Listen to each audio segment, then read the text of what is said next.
Committee on Appropriations of the House of Representatives to cooperate and to answer the questions that we are pursuing. And of course, they are not obeying our subpoena. As we have sent it to them, they even refuse to accept the subpoena. And, of course, we can always issue preventive suspensions if we have to. That's one. Of course, there are other cases that we are aggressively pursuing. And yung hinug na, di ba sinabi ko naman nung araw pa, nung few months ago, sabi ko lalong iinit sa tag-init. Painit nga ng painit, di ba? Marami pa tayong pwedeng pag-usapan kasi nga, kahapon I believe that Senator Marcoleta also delivered a privileged speech alluding to this office, and we will also answer questions with regards to that. Sige, tanong na kayo para maliwanag. Microphone. Oo. Microphone.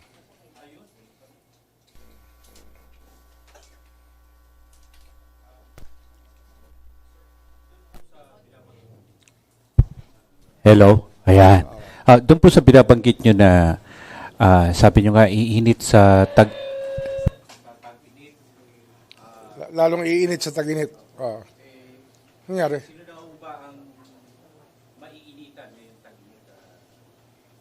Well, ang pinakamalapit na, hinog na, at pipirmahan ko maya-maya yung information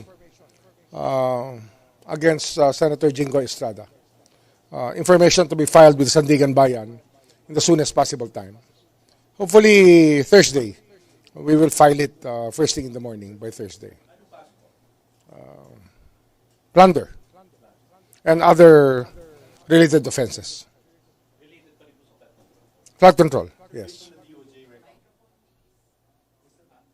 Microphone. Opo, related pa rin po sa flood control. Yes, we were, kaya na medyo natagalan ng konti, nung binasa namin yung DOJ resolution, meron kami nakitang kailangan ng corrections. Kaya ayaw namin mag-file ng information na hindi pulido. Pinulido lang namin, kaya inabot pa ng mahigit sa linggo na pinag-aaralan at inaayos yung mga dapat ayusin para mas malinaw yung kasong ilalahad natin sa Sandigan Bayan. May co-accuse po dito si Senator Jinggoy, Ombudsman? Meron, pero ang iba sa kanila kasi mga state witness na eh. Mga nakuha na natin na bigyan ng proteksyon ng batas sapagkat kailangan yung kanilang testimonya para magkatuloy-tuloy ang mga kasong ito.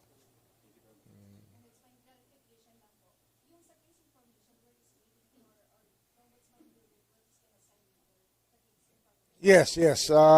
Nire-refine lang namin. Alam nyo, sinasabi ko nga lagi, when I came into this office, gusto namin pulido ang kaso. Tsaka gusto namin, pag final namin yung kaso, yung ebidensya, hawak na namin lahat. Wala kaming kakapaina.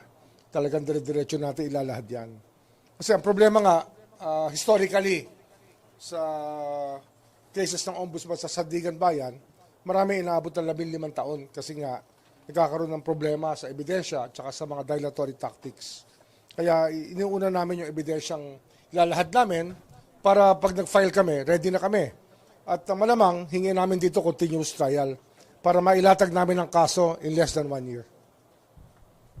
At least for these cases na mahalaga sa taong bayan.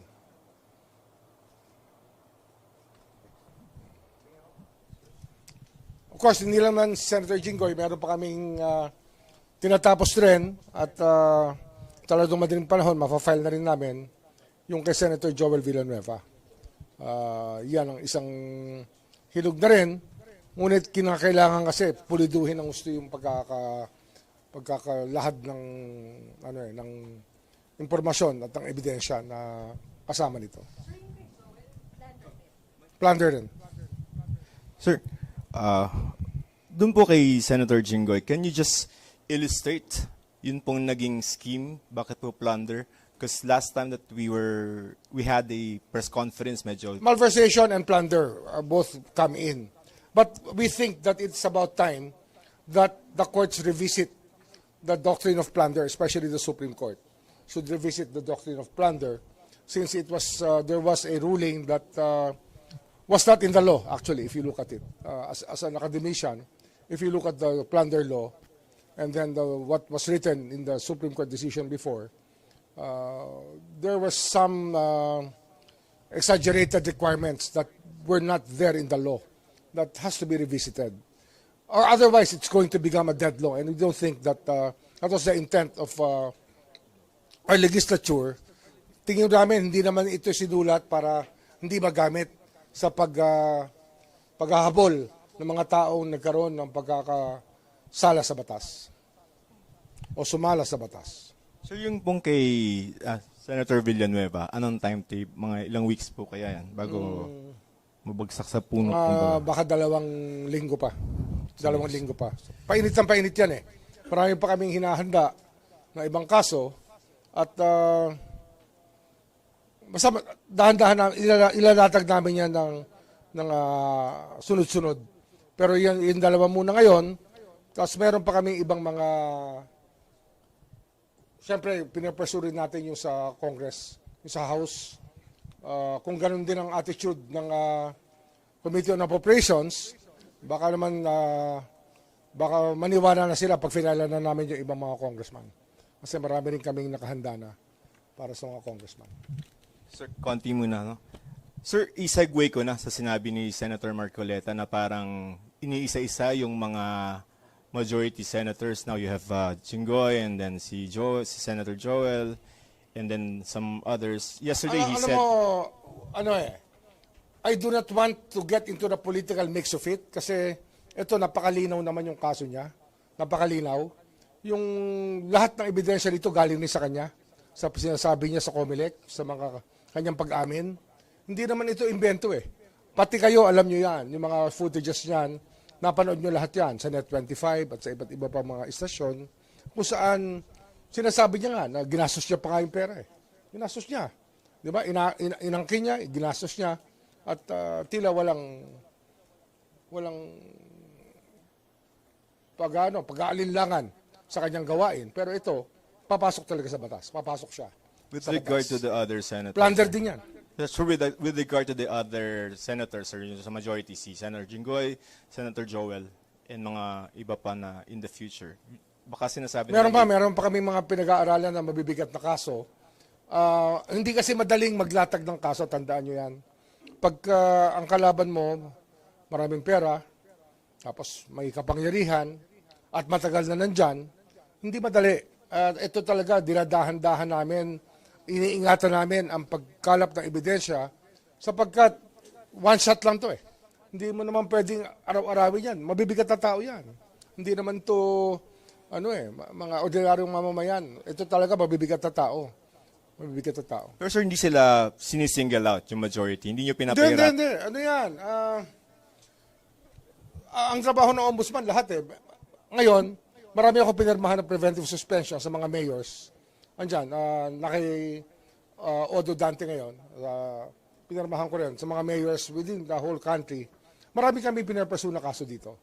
Kaya lang, siyempre, ang public interest naririto sa flood control at sa nangyayari sa bansa at nangyayari sa Senado at sa Kongreso. Sige, yun muna sa akin, sir. Ombudsman Val Gonzales po, DZRH. Kung si Senador Jinggoy Estrada ay masasampan na by Thursday and after 2 weeks kay Senator Joel Villanueva naman, how about isa rin ho dun sa inaabangan ng publiko ay yung pagsasampa rin ng kaso kay dating Speaker Martin Romualdez? Any update on that? Nandiyan na yan. Meron na kaming 2 pang kasong inahanda tungkol dyan. Meron kaming isa pang money laundering case na mabigat. At of course, yung the grandest case of them all, itong pinakamabigat na kaso dyan, the conspiracy to defraud the treasury. Yun talaga yan, sa pamamagitan ng budget. Hindi madali ilatag yan. So we're being very careful about every premise that we make. Kasi first time to gagawin sa kasaysayan ng Pilipinas na magkakaroon tayo ng ganitong klaseng kaso. May timetable na ho tayo Ombudsman po. Wala kaming timetable dyan. Basta yung big case kasi, hindi mo pwede lagyan ng timetable yan. Kinakalap namin ang ebidensya niyan. Binubuo namin sa araw-araw. Kaya we're here every day. We just go to work every day. And marami naman, it's bearing fruit. Marami naman kami nakukuha ng ebidensya. Kaya lang, nung araw kasi, pwede mag-file ng kaso, press con, tapos na. Tapos malalaman mo, 15 taon na wala pang nangyayari. Hindi po ganun ang ating sistema dito. Sa atin, gusto natin matapos to in the soonest possible time. Kung pwede nga, kung talagang ang korte ay magiging reasonable, dapat yan, hindi aabot ng 2 taon yan. May judgment na yan eh. Kung kami hindi abutin ng 1 taon, dapat ang depensa hindi rin abutin ng 1 taon. Ibig sabihin nun, 2 taon yan, mayroon na dapat resulta yan. Ganun dapat ang kaso sa husgado. Kaya hindi sanay ang tao dyan. Sanay tayo. Kasi file mo. Kasi, di ba, matagal naman ma-dismiss ang kaso. Hindi ho dapat ganon. Kasi ang lugi dyan taong bayan. Hindi na natin nakukuha yung pera. Napapanis na yung mga kailangang makuha dapat. At nasasayang ang mga resources na dapat nakukuha natin para sa bayan.